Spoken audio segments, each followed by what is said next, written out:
안녕하세요. 법무법인 성지 파트너스입니다. 쌍방폭행으로 저희 법인에 문의를 요청하시는 많은 분들께서 상대방이 먼저 폭력을 휘둘렀고 위협을 느껴 스스로를 보호하기 위해 한 행동이니 정당방위가 아닌가요? 라고 이야기를 하시는데요. 사실 정당방위가 성립되기 위해서는 사건이 발생한 당시를 객관적이고 구체적으로 검토해 볼 필요성이 있습니다. 단순히 타인이 폭행을 먼저 시작하였고 그로 인해 본인도 폭력을 행사하였다는 것은 정당방위가 성립되지 않을 가능성이 큽니다. 따라서 이러한 경우에도 폭행으로 인한 형사처벌을 받게 될 수 있습니다. 쌍방폭행, 처벌 수위는 폭행과 관련한 형량은 형법 제260조에서 자세하게 확인해 볼 수 있습니다.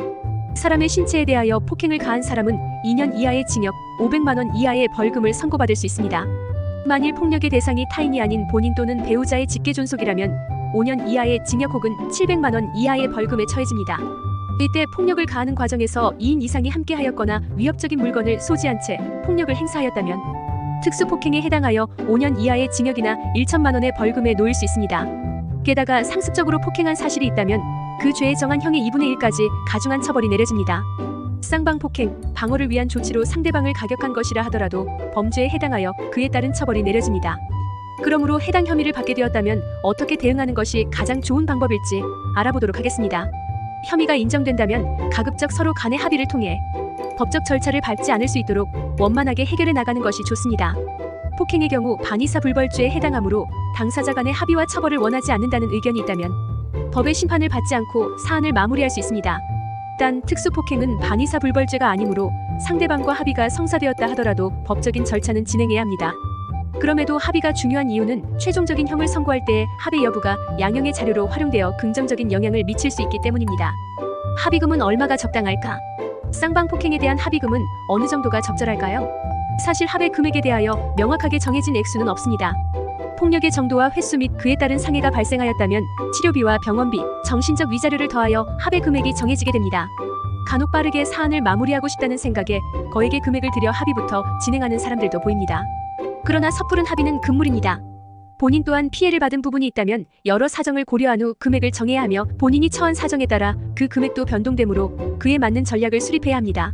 또한 피해자가 본인을 만나는 것을 거부할 경우 대리인 또는 변호인을 선임하여 대신 합의를 진행할 수 있습니다.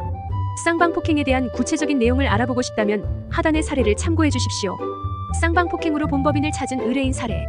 이번 사건의 의뢰인은 회사를 다니고 있는 직장인으로 오래전부터 함께 일하던 동료와 사이가 좋지 않았습니다.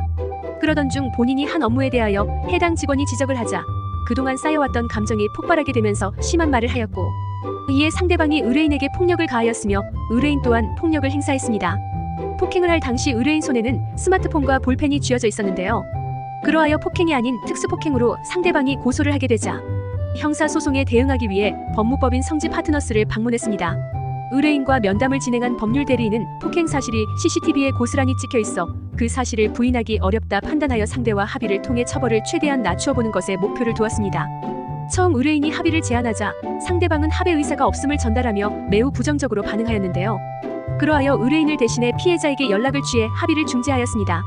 그와 동시에 동종을 포함한 그 어떠한 전과를 가지지 않은 점과 폭행으로 받은 피해가 비교적 크지 않다는 점, 피해자와 합의를 진행하였고 처벌 불원서를 제출한 점, 의뢰인 또한 상대방으로부터 폭력을 당한 점 등을 정리하여 선처해 줄 것을 요청했습니다. 검찰은 가명 사유 주장을 인정하여 쌍방폭행 사건을 기소하지 않고 기소유예 처분을 내렸습니다. 이상 법무법인 성지 파트너스였습니다. 감사합니다.